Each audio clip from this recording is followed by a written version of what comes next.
Good morning, everybody. Good morning. Can you see us, hear us? I don't know what we're doing here. I need a little sleep. Well, good morning, everybody. If you guys can all jump in the chat box in the bottom and just say good morning, we would greatly appreciate it.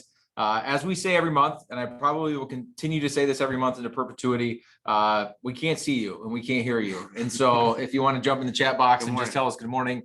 Good morning, Tom. Good morning, Karen. Good morning, Courtney. It's great to be with all of you here this morning for our monthly Inner Circle workshop. Our topic this morning is Social Security, and we're definitely going to get to that. If you've been a part of our Inner Circle workshops in the past, you know the format. If you have not, just so that you're aware, these are an hour long. We're going to do a little bit of housekeeping up front, and then we jump into something we call the fun and friendly quiz. It's just 8 to 10 questions every single month that kind of help guide our conversation. The quiz is not graded. We don't know who answered what, so don't feel bad if you don't know the answers to the questions. It just helps us have a more fun, and at least we think it is. Well, we'll have to give a disclaimer. We get a little competitive, so I just want to tell everyone that we do like to trick you a little bit. So, but it's just all in fun because we want you to learn. Yeah, exactly. So we'll walk through the quiz and walk through the content.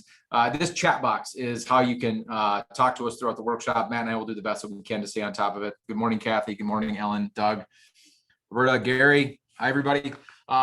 Just one more thing about that chat box. We may be able to get to all the questions, but if we are not able to, then we'll print them off and follow up with you after the workshop. Yeah, absolutely. So Matt, before we jump into the housekeeping items, I know you have your monthly dad joke prepared for the audience. I do. So can you deliver said joke? I can deliver. Brad, what happens when you throw a green rock into the Red Sea? You already told me this, so I don't know, Matt. What happens? Does anyone know the answer out there? Okay, let's give him a second. What happens when you throw a green rock into the Red Sea? Anybody? Marilyn, good morning. Jeff, good morning. Nobody? Somebody's visiting from Dallas. Very nice. It gets, dang it, someone Karen got it. Got it. That's correct. It gets wet. It gets wet. Oh, that's awesome. Perfect. Well, I'm going to bring up my screen here and share my screen with you like we always do when it comes time to do some housekeeping. So share screen. Here we go. All right. Everybody should be able to see my screen. We are on the Fiat website. This shouldn't surprise any of you. The Fiat website has been updated. It's changed. This is what happens all the time.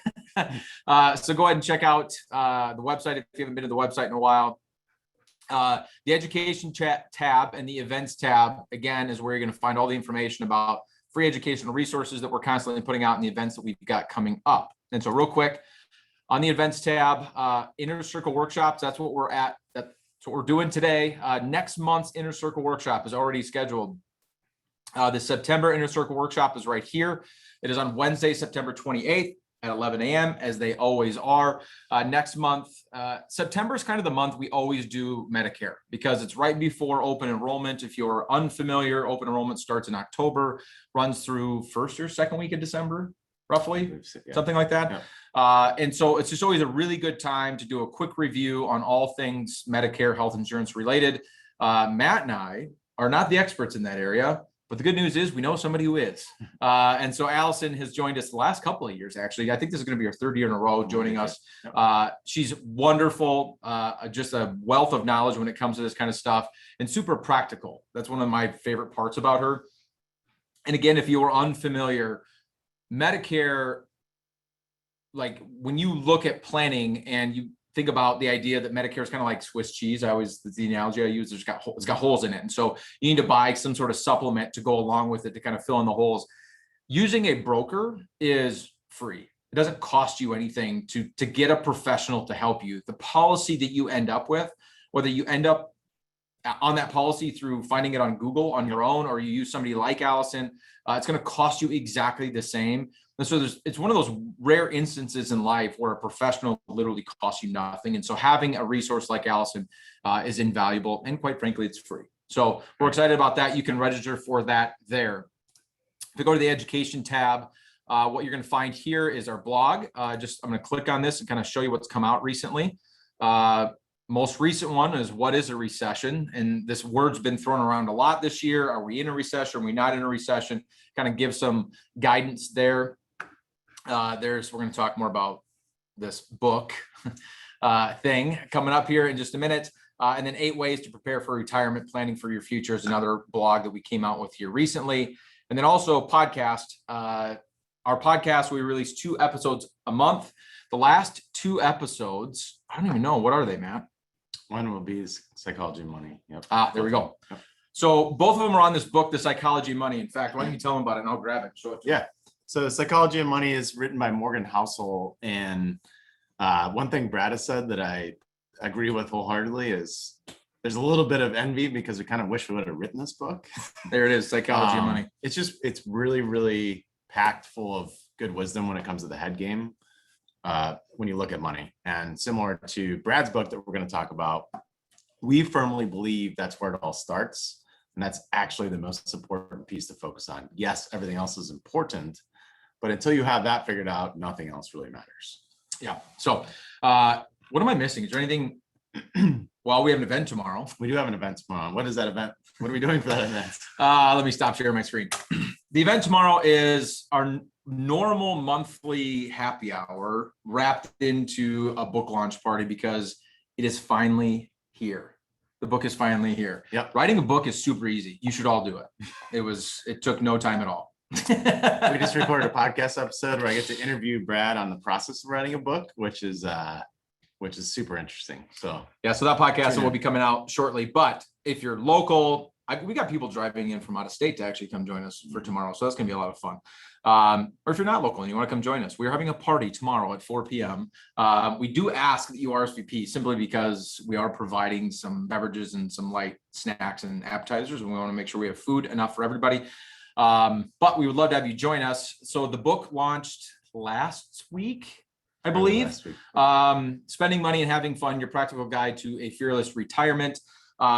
First and foremost, just want to say thank you there's a lot of you that have already gone out and purchased the book. A lot of people have left reviews already. That is super awesome, super helpful. And so just from the conkles of my heart, I genuinely appreciate it. New vocabulary word.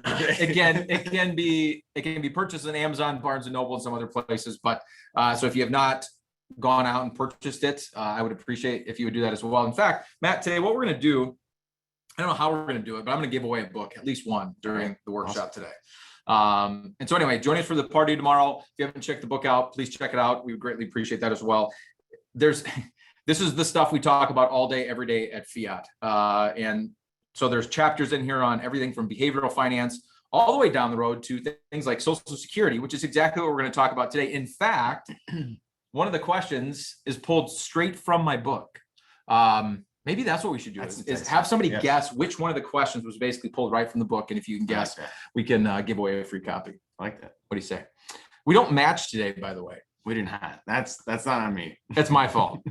We had this new deal where we were going to wear our Fiat polos and match every single time. And one of our Fiat family members had a fundraising golf event on Monday. I of course wore my polo, and I did not wash it.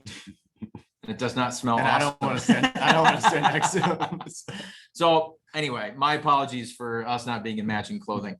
But I think that's it. Oh, one more thing, last thing. We always draw for a random social media follower, and they get a $20 gift card just for following us on social media. If you do not follow us, whether it's on Instagram or Facebook or LinkedIn, what else do we got?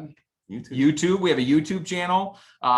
Please do. We put a ton of stuff out there. The social media follower this month is Paige Lepak. I feel like there's some inside ball going on there. Some of you probably don't know this, but we have a new advisor in the office that just started at the beginning of August. His name is Darren. He's going to be coming out on the pod. There's a podcast episode introducing Darren. He's going to be on the website here coming up probably next week or the week after. We're kind of doing some more updates. But Darren joined us on August 1st, and so we're super excited about that. Darren has been in this industry for probably a decade. I've known Darren for a handful of years already. I actually kind of started courting him a couple of years ago. And so really excited to have him be a part of the team. And we actually have another advisor joining us on September 1st, which we'll talk more about when it actually starts on September 1st.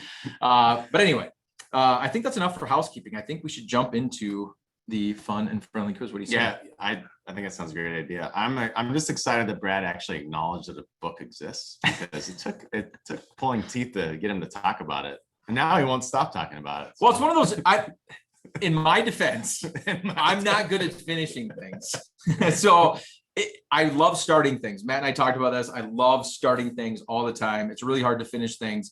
And the finishing touches of a book are just a lot. And so I didn't want to like hype up something that I had never seen. I didn't know if it was actually going to happen, and it happened. So now it's here. And now it's like a kid. Now you're just like proud of it. And you're like, I did it. We get to use it as a reference today. We do. And we're going to give away at least one copy. So let's jump in. Today is Social Security. Social Security is obviously one of the biggest topics we could possibly discuss, because it's one of the few things that affects basically every retiree. Couple exceptions, maybe if you're, a government worker and instead you get a government type pension. But at the end of the day, a pension style income affects almost everybody. And so this is always a fun topic. We tend to touch on Social Security about once a year. And so we're going to jump into the quiz and we'll go from there. I'm going to pull it up right now. All right, Matt and I are going to go bye-bye for about 3 or 4 minutes. Have fun with the quiz. And we will talk to you all in a couple minutes.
All right, about 1 more minute on the quiz. Get your answers in.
All right, we are back. I'm going to end the poll. So hopefully you all got your answers in. All right, I'm going to, before we start going through the fun and friendly quiz, Matt, I'm going to give away a book right now. Awesome. So everybody get your chat box ready, because it's going to be the first person that answers He's this so question excited about this correctly. Look how excited he is. Question he must three. He must be an auctioneer. Question 3 is a bit tricky.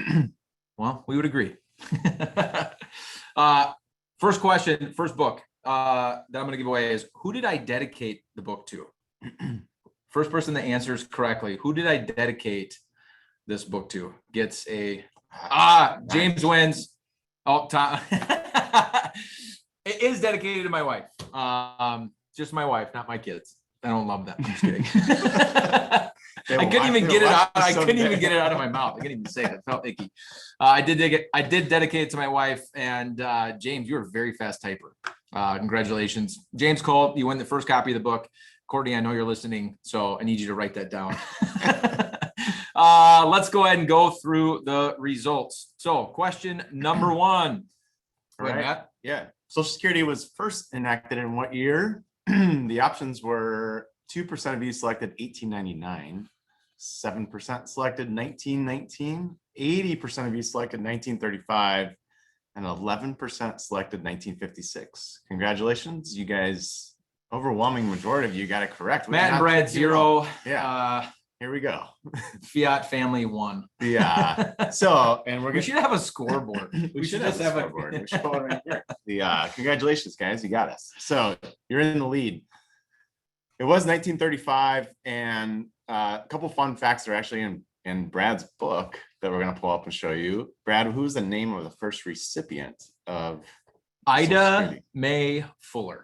Ida Mae Fuller, and she had paid in how much? $22.54. So that was her first check. Actually, she had paid in $24.75, and the cumulative amount she had received like $22,888, which doesn't sound like much today, but when you look at that from a return standpoint, what did that not bad be? The ROI was pretty good. Her ROI summation calculation was over 9,000%. Yeah, so that's not bad. I think we take that. So something like that.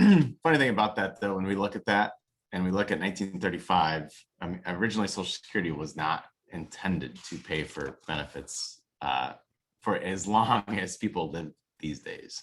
So 92,380%. Oh my goodness. Was their ROI. So not bad.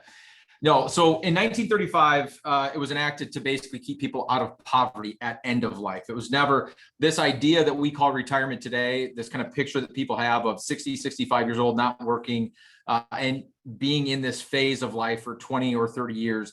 That wasn't even a thing. Like, in fact, the baby boomer generation that we have today is kind of blazing this trail for retirement as we define it today, not only the length of time, but actually self-funding in a lot of ways, because things like pensions are gone for the most part. So with that said, when Ida Mae Fuller collected her first check, which was just a couple dollars shy of what she had paid in, $24 and some change, her first check was $22 and some change. She ended up living to be 100 years old. She lived to like 1975. And so, how ironic. Whoops. The Social Security actuaries back then were probably like, but it was meant to be an end of life benefit, still exists to this day. And of course, one of the questions later in this quiz, we're going to get to kind of the solvency issues with Social Security, because life looks a little different today than it did in 1935. But the good news is it has lifted a ton of people out of poverty at end of life. The statistics, and I don't have them memorized, but it used to be something like 60% of people at the end of life lived in poverty. Now it's something around 10, and it's primarily because of Social Security. And so didn't exist, it would still be in the 60s. Yeah. So and it was one of many pieces of major legislation that was passed after the Great Depression, these social welfare programs, to make sure that if and when something like that ever happened again, that it wouldn't be as completely detrimental to the average American family as it was in the end of the 1920s and beginning of 1930s. And so 1935 has been around for a couple of years. Question number 2. How many years do you need to work and pay Social Security taxes to be eligible for benefits? 27% of you said 5 years. 61% of you said 10 years. And then a couple of you said 15 and 20 years. We're 0 for 2. Matt and Brad, Nice 0. Fiat family, 2. You guys got it again. It takes 10 years of working history to be eligible to receive a Social Security payment at whatever age you choose to file. We won't go there just yet because that's one of the future questions. But you need credits, and you have to have 40 credits to be eligible for Social Security. And it takes you can earn up to 4 credits a year. And it requires a certain amount of income to be able to get a credit. It's around what, $1,500? $1,510. $1,510 gets you a credit. And so if in a year you earn $6,040, you'll receive your max credits for that year of 4, which means it'll take you 10 years of earning at least $6,000 a year. Now, there's an inflation adjusted number. It's going to go up every year. It doesn't go up a ton. So last year it was 1,470, just to give you an idea of how much that has increased. So every year is a little bit more, but obviously you don't need to bring in a ton of income to earn credits. But this is important to note because I'll use my mom as an example. My mom was one of those people that early on in her career, when young kids, was a stay-at-home mom for a period of time. And then when she did go back to the workforce, on a part-time basis and then more into a full-time basis, didn't have large incomes. And so there are some zeros in her history. And so when they go to figure out your benefit, to even be eligible, you got to have these 40 credits, 10 years of working history. But they use 35 years of history to determine what your benefit's going to be. And so in that 35 years, they just kind of take all those income amounts and average it out. And so if you don't have 35 years of working history, the years, if you have 20 years, there's going to be 15 zeros. And we all know what zeros can do to an average. And so having those zeros in there can really, really bring down the amount of Social Security you're going to receive, or the payment that you're going to receive in your working years. And so it's really important to pay attention to how many years of working history you have. It can be a big difference. And, for some people that, as an example, they're like, okay, I'm going to work from 62 to 63. It may not change their benefit much because their working history is awfully consistent and they already have 35 years of history. Whereas for somebody else that's got a 0 in there and they replace that 0 with a year of income, it can make a fairly significant difference in the ending result to their Social Security payment. And the last thing I'll say to that is checking your working history, because your employer, if you have a W-2 job and you get to the end of the year and they have to report to the Social Security Administration what your income is, so that gets put onto your working history and you get this on your statement. And it shows you over the last 35 years, this is what was reported to Social Security as far as your income is concerned. And this is what we're using to calculate your benefit. Well, a lot of them are wrong. So double checking to make sure that what actually gets reported to the Social Security Administration is correct is really important. I can't remember the statistics, Matt, so I don't want to throw numbers out, but it's a staggering amount of people's working histories that are incorrect and mistakes are made. Yeah. And we used to get I don't know if you remember getting the paper statements every year where you were able to check that, and that was discontinued. Have they restarted that again to go back to paper, or is it still electronic? They have started going back to paper because people cried foul. Because people didn't check it for 3 or 4 years. Well, and let's be honest, the people that actually care about getting that in the mail aren't the people that use email as much as some others, right? Right. And so the population that really cares about it is not the population that grew up with the internet. So they were trying to save money. The funny part about the irony of all that, Matt, is the Social Security Administration is trying to save money, so they're not printing out millions of statements every single year and then sending them to you and I. So it did actually save them quite a bit of money. The problem is it put a big ding in the USPS, who actually delivers them, also a government entity. And so it was kind of a rob Peter to pay Paul kind of thing. And so now they're back to sending them out. But you can also find them online at ssa.gov. And so if you've never created your online account to monitor Social Security, it's another thing you absolutely should.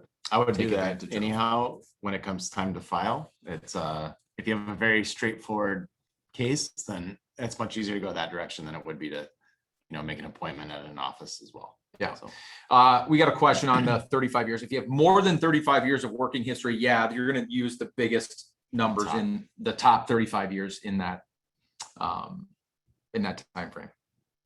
All right. Question number 3. Someone called us out on this already. Said it's kind of a tricky question. It's meant to be. I'll explain why it's tricky in a second here. So question number 3, when is the earliest you can file for Social Security retirement benefits? 14% of you selected 59.5, 5% selected 60, 82% selected 62, and 0% selected 65. We're over, man. The correct answer is it depends. So we're gonna give it to him? I'm going to give it to him. I mean, Yeah. because we're obviously trying to mess with you a little Yeah. bit. And so, Yeah, yeah. and somebody caught us on it. So The correct answer is 62. However, there are conditions where it can be as early as 60. So that's where the trick question comes in. And Matt, what are the conditions? So normal, just straight up, I'm working, filing on my own benefit, no funny business is 62, Yep. which is why we're giving you that answer.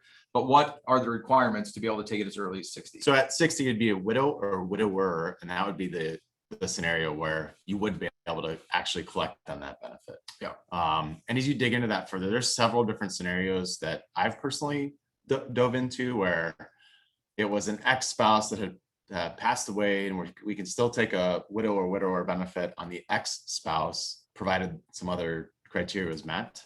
And there's also a lot of options on taking that benefit for a period of time and then actually switching back to your own benefit. Yeah. So if you're in that kind of scenario, then it makes sense to dig a couple layers deeper.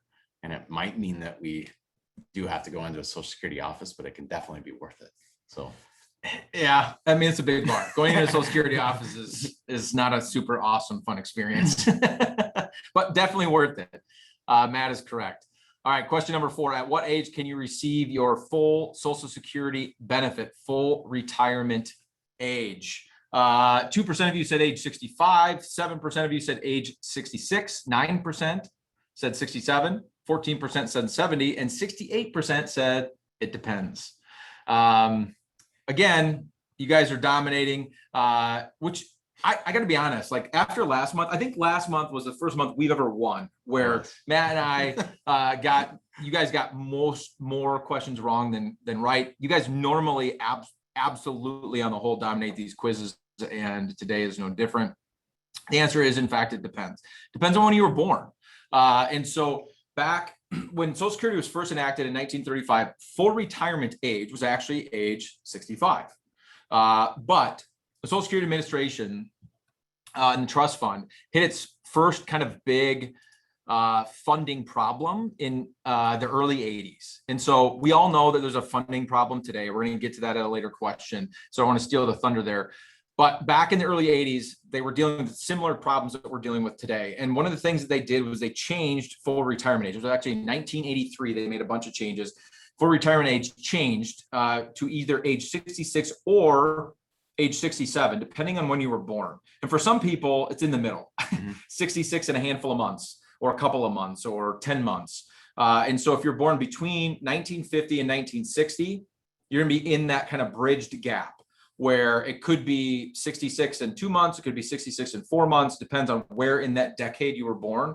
The deeper into the decade, closing in on 1960, the closer you're going to be to age 67. Anybody born 1960 and after is going to be, their full retirement age is going to be age 67. It's important to note because not only does your benefit obviously grow between 62 and full retirement age, and then continue to grow. by how much?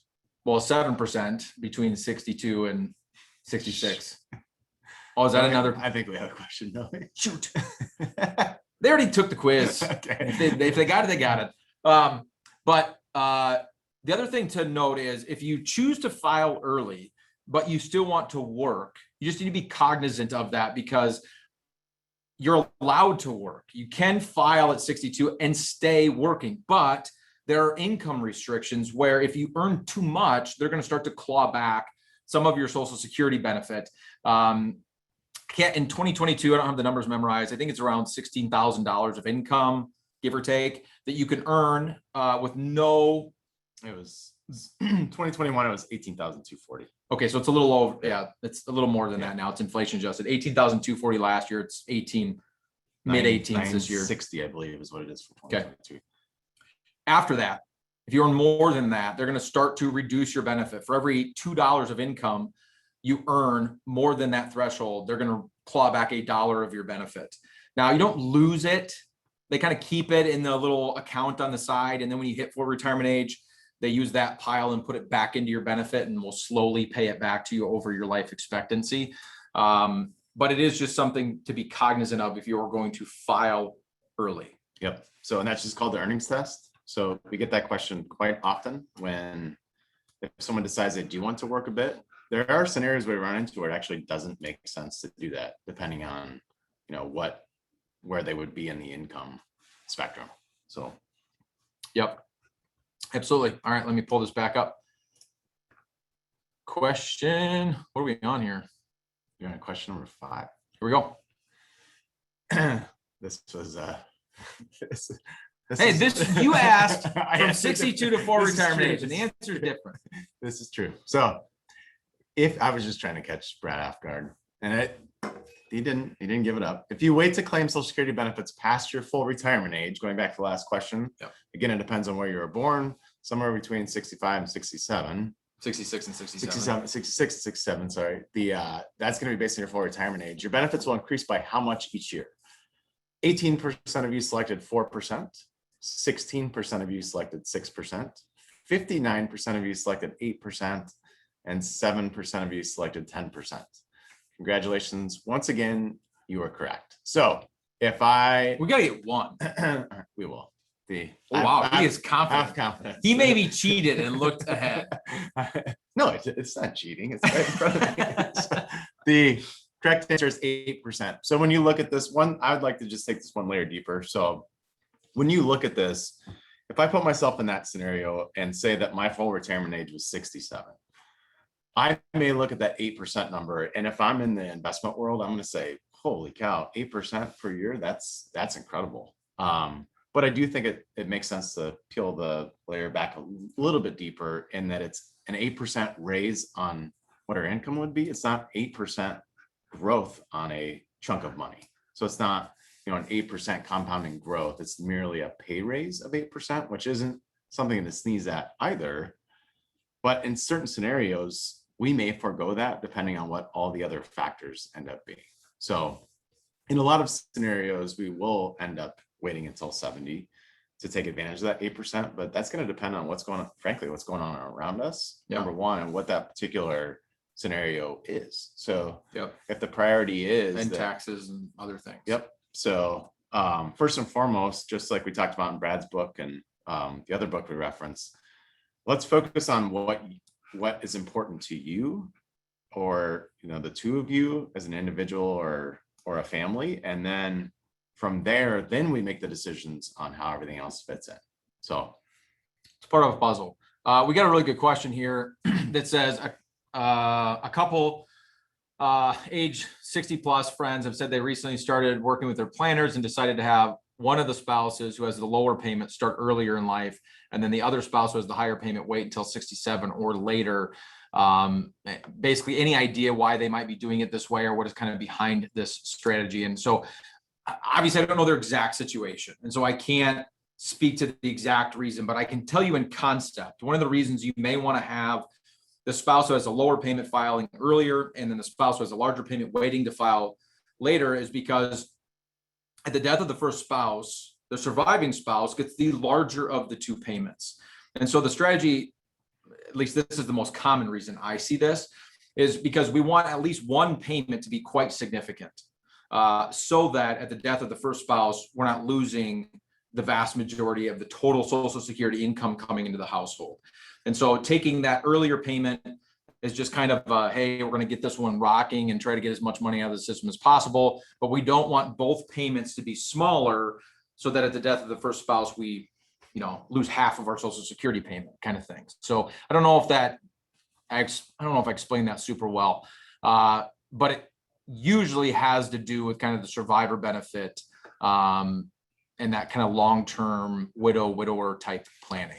yeah, and I would say there's a high likelihood that could be the case, but Yeah. just like we were referenced before, this is a big puzzle. There's a lot of different pieces that we're moving around. Number Yeah. one, if we're using if that particular financial planner or anyone that's analyzing that does have expertise in all the areas, including taxes, Yep. looking at pensions and how much that income is guaranteed, then there's so many different moving parts. Yeah. And not knowing what the, maybe one of the, if the individuals don't have a longer life expectancy, there's all sorts of different factors that can play into this where you're trying to figure out that puzzle piece. And that's a big reason why financial planners exist, just to figure out how to take all these different things, take the values and move those puzzle pieces around. Well, and generally speaking, we look at it from both perspectives where because we have tools that we can basically run a Social Security maximization tool based on your situation of how do you get the most money out of the Social Security system between you and your spouse or just you on your own. When should you be filing? Now you have to make some assumptions on when you're going to pass away. We can't know that date, but if we make some assumptions, we can reverse engineer and just begin with Social Security in mind and say, okay, how do we get the most out of Social Security? Whether that's you file early, spouse files late, we both file right now, or whatever the strategies are, and then build the rest of the plan around that. The other way to look at it is build the rest of the plan and then fit Social Security in based on how the rest of the plan is designed. And so what we like to do, specifically what I love to do, is look at it from both perspectives. Like, well, let's start with Social Security as kind of the rock or the core of the plan and run that maximization analysis, which we run for every family we work with because that's our starting point. And then try to fit everything else around it and see kind of how everything lands. And then secondarily, doing it the exact opposite way and trying to figure out the rest of your life and then see if we can't fit Social Security into that and kind of which one works better. An example of where you would start with Social Security first is, I would say, just more of the simpler situations where there's tons of different accounts and a lot of complexities going on. And Social Security becomes basically the core or the vast majority of your income in retirement.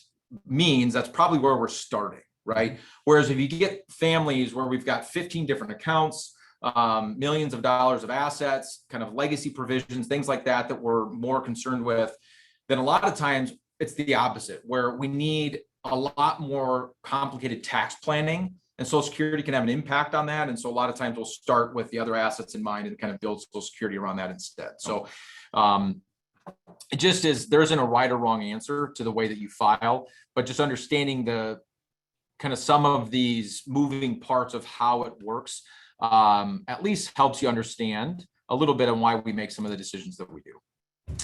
Question number 6. Great question, by the way, Dave, who put that in the Q&A box.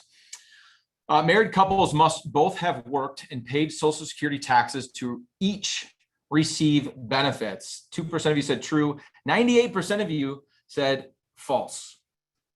Matt, we're over still. We are. Yep. You guys I'm are looking ahead this. You guys are okay. You guys see, and that's why I wouldn't promote my book. I don't do that. I don't look ahead until it's done. We're not doing it. But you're 6-0. You should just feel good about that right now. Okay. Don't let Matt get you all down, knowing that you're going to lose one of these questions later. Just, one game at a time. One game at a time. Anyway, I just keep going. My son's 9-year-old baseball team, all they ever want to do is beat Wayzata.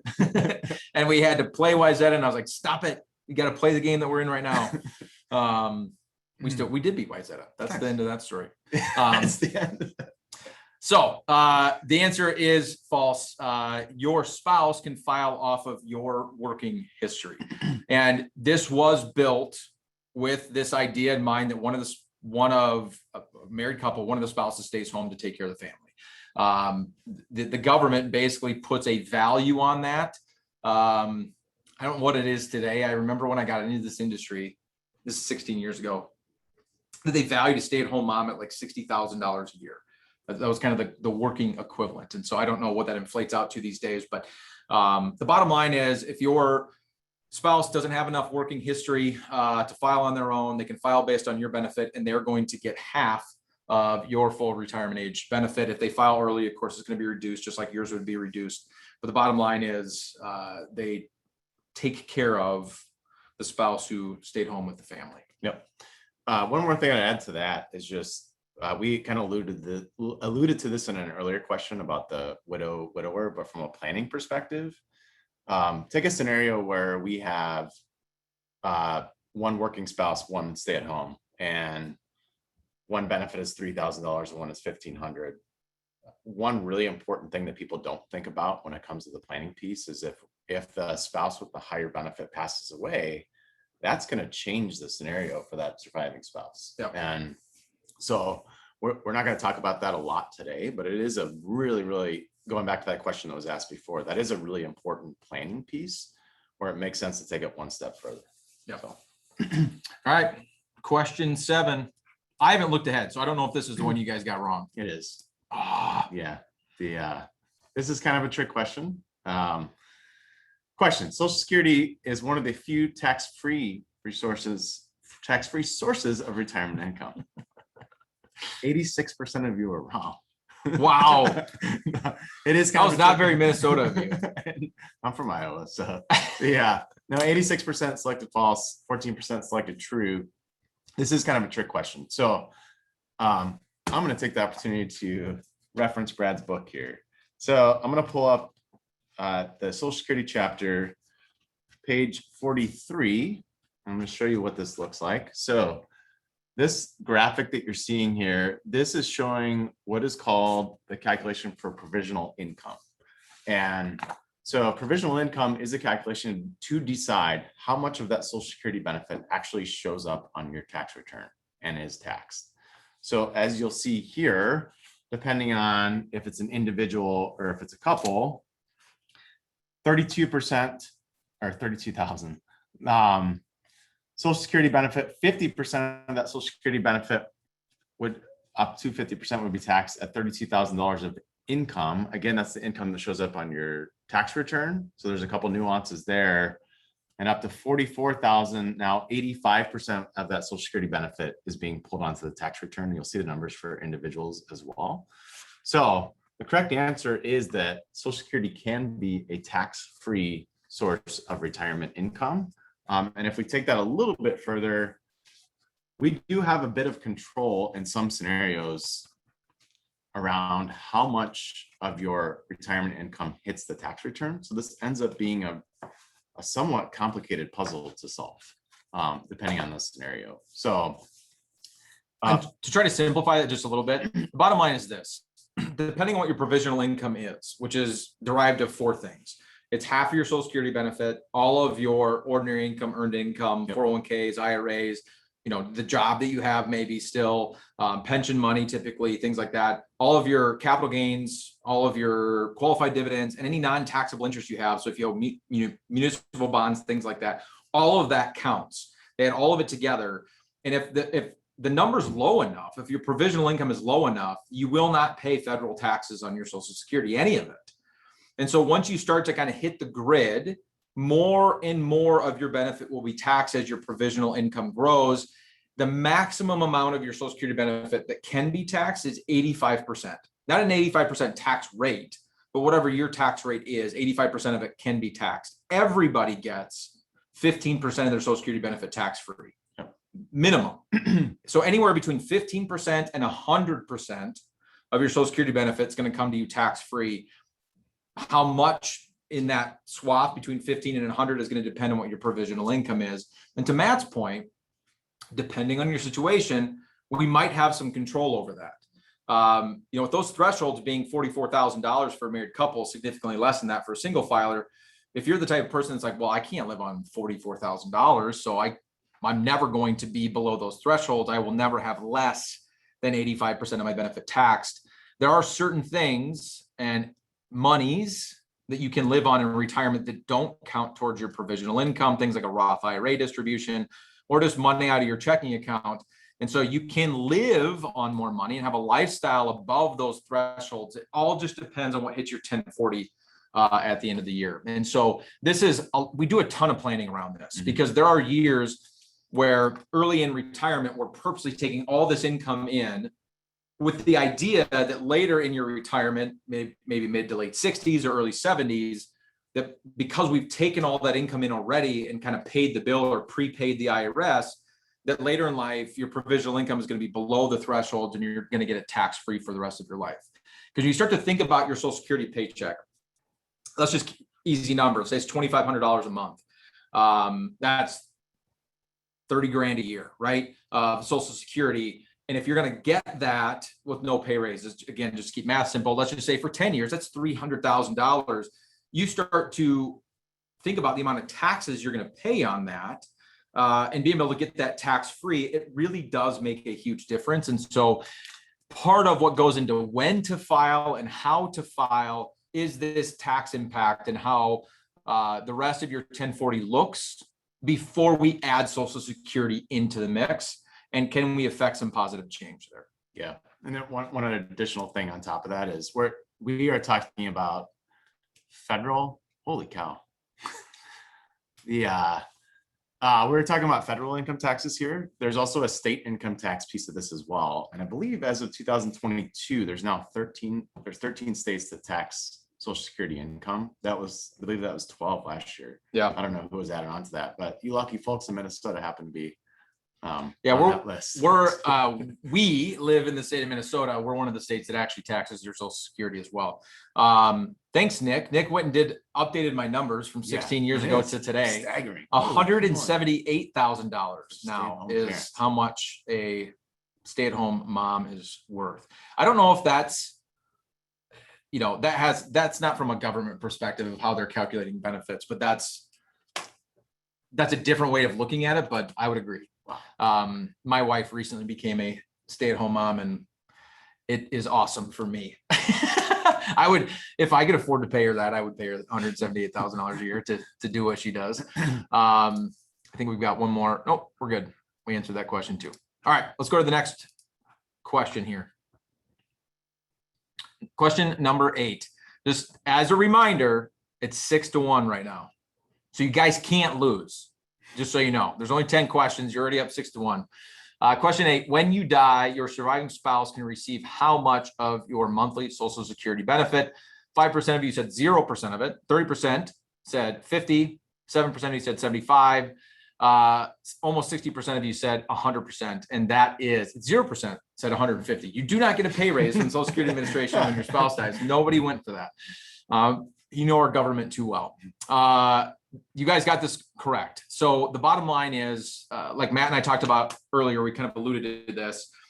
Married couple, the surviving spouse gets the larger of the two payments, no matter who the payment belonged to. If it was their own payment, they just keep it. And the spouse that passed away, that benefit just goes away. If the surviving spouse had the smaller payment, they get to instead take the now deceased spouse's payment. Yeah, they get to choose. I mean, but why?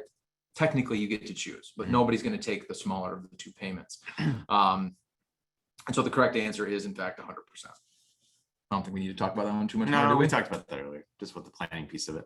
Yeah. All right, let's go to question 9. All right. Wow. Question 9, given current funding levels. I think they Googled this. Yeah, I think they did too. Given current funding levels, when will Social Security benefits need to be reduced?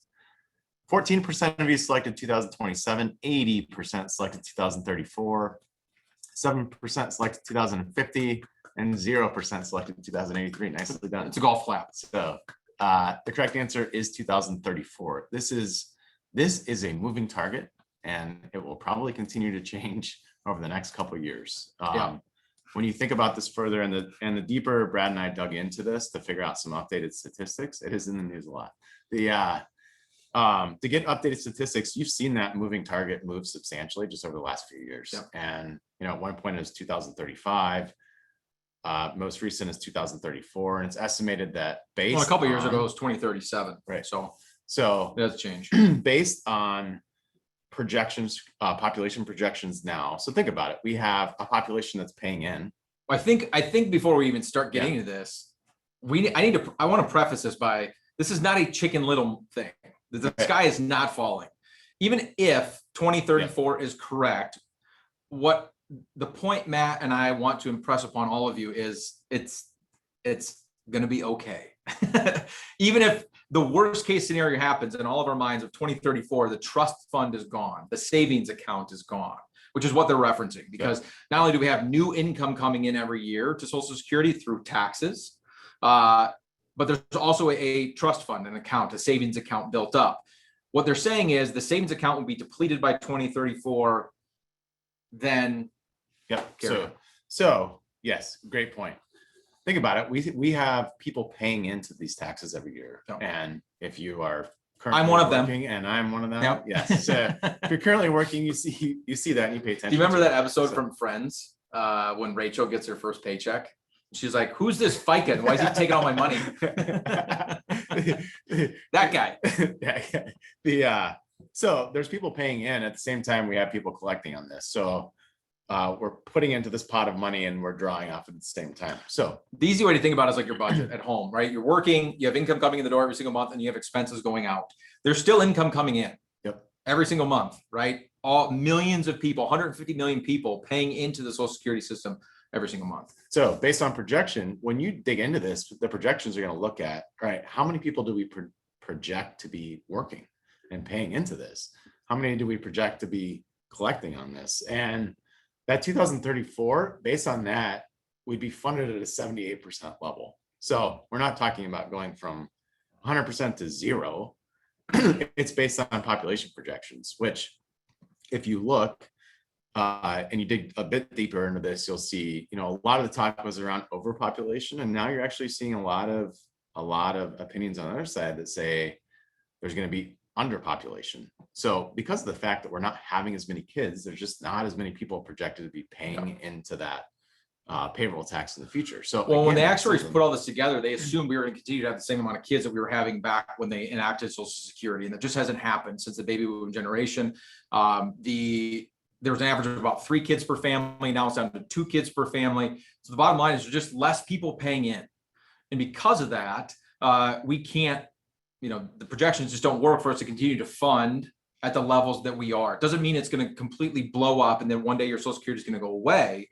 It just means that kind of like, again, your budget at home, you're living on your income every single month, but you're also living on your savings. And so as an example, if you spend 10 grand a month, what Social Security is saying is we're spending 10 grand a month.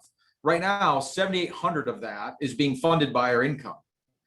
The other 2,200 is coming from savings. And in 2034, we're going to run out of savings. And so we're only going to be we're going to have to scale back our budget at home to $7,800 a month because that's the current income flow that's coming in. And again, those numbers change. And actually 78% is more than it was a couple of years ago. And so what's going to happen is if nothing changes, if Social Security does nothing, no new laws, if Congress doesn't make any different, any updates to how, the age at which you get full retirement age or the cost of living adjustments or how much you have to pay in to Social Security every single year, if they change nothing in 2034, you're going to get 78 cents on the dollar for what your Social Security payment is today. It doesn't go away. And what's interesting is by 2085, the projections are, which is 50 years down the road from 2034, it's 75% or 74% or something like that. So it falls dramatically because the savings account is gone. But then you fast forward another 50 years and it's basically the same. And so it's not like it goes from 100 to 78 and then 5 years later it goes to 0 and it's gone.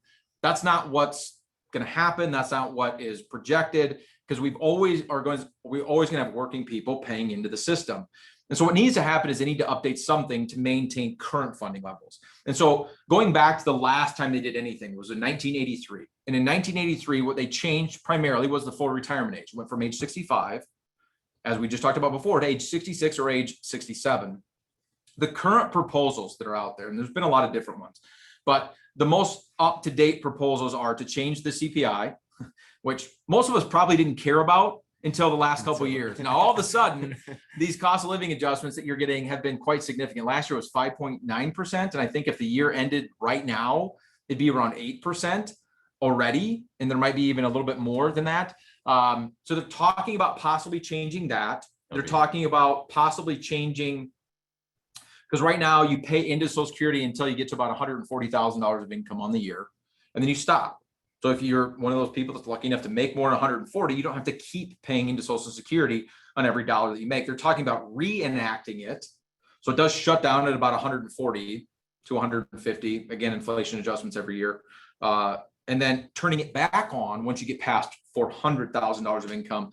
So that the top 1% of the population is paying even more into Social Security Administration, among some other things. And so they're already in discussions about possibly changing this problem that's going to hit in 2034. But here's the other reason I don't think it's a Chicken Little situation. It's 2022.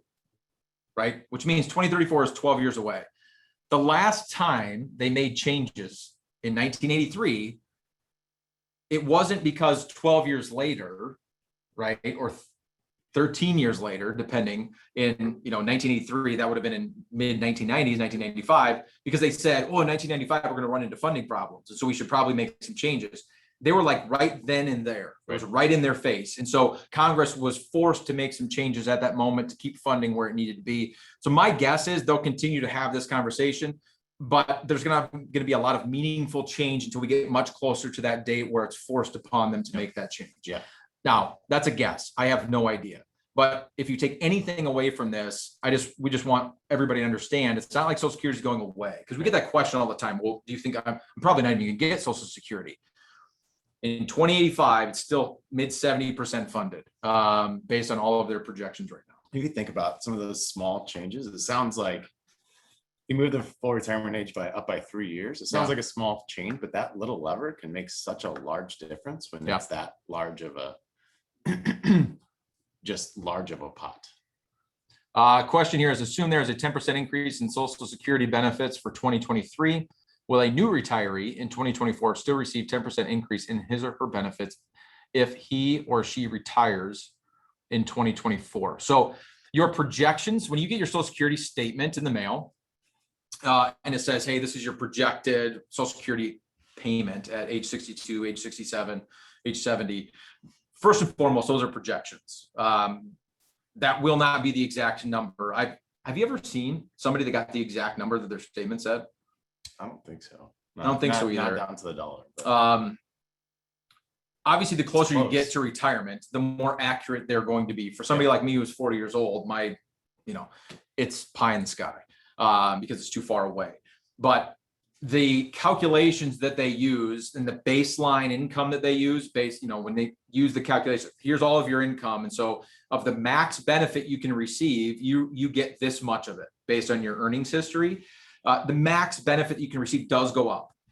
And so you will get to participate in that cost of living adjustment, even if you have not yet filed, because what it does is it increases the ceiling of how high the benefit can possibly be. I think that makes sense. I think you answered the question. Okay. All right. Let's go to, it is 11:58. We got time for the last question. All right. Last question. Who was the 14th president of the United States? Mixed bag here. 25% Zachary Taylor, 18% said Millard Fillmore, 25% said Franklin Pierce, and 32% said James Buchanan. Well, you guys were 8-1 on the Social Security questions, the questions that actually mattered. 0 for 1 on the fun question. The 14th president, also by some historians known as the least memorable president of all time, was actually Franklin Pierce. Now, a very memorable president was the 16th president. And so you can kind of get some general idea of what was going on in our country at the time that Franklin Pierce was president. This is pre-Abraham Lincoln by a handful of years. So dealing with a lot of slavery issues at the time. The most interesting fact I could find about Franklin Pierce is he tried to buy Cuba. It didn't work. So that's it for today. That's all of the information that we have on Social Security, plus it's 11:59. We promise, as always, that we'll get you out of here in an hour. Matt, any final words of wisdom for our attendees today? Words of wisdom. Come to the happy hour tomorrow. Come to the happy hour tomorrow. There's your words of wisdom. All right, guys and gals, thanks so much for joining us this month for our fun and friendly quiz, our Inner Circle workshop on Social Security. As a reminder, next month is all on Medicare. I also want to remind you, if you have friends, loved ones, family members that you think would benefit from these Inner Circle workshops, please let them know. Because whether we have 50 people on here or 500 people on here, it's the same amount of work for us. And so the more people we can get this type of education to, the better. And so if you know people that you think would benefit from a conversation on all things Medicare next month, please let us know. All we need to know is where to send them the invite. So we just need an email address. We can get them on the invite list and make sure that they get invites to not only next month's Inner Circle workshop, but any other future workshop that we have. And so we appreciate all of the opportunities to speak to the people that you love and care about. It's 12 o'clock on the nose, but we should give away one more book. Sounds good. Give me how do we do this? Let's see. How about what year was Fiat founded? Ooh, first person that gets that correct. What year was Fiat founded? 1981. That's nobody got it yet. Keep them coming. Keep the guesses coming. 1980. Wow. There you go. There it is. Jeff Isaacson got the question correct. It was the first one. 2009 was actually the year that we founded Fiat. Not the year that Matt and I got into the industry, but is the year that we chose to leave the big box firm and become independent. And so in 2009, summer of 2009, June June 1st. June 1st. I think that's when we celebrated anyway. I don't think it's actually technically June 1st, but it makes the birthday easier. So June of 2009. So Jeff Isaacson will get you a copy of the book. And who was the first one we gave? Anyway, Courtney knows, and she's paying attention, and she's going to make sure you get a copy of the book. Join us at the happy hour tomorrow. Give us those email addresses to the people that you think should be a part of a workshop. And thank you for joining us. It's now 12:02. We got to go. And so do you.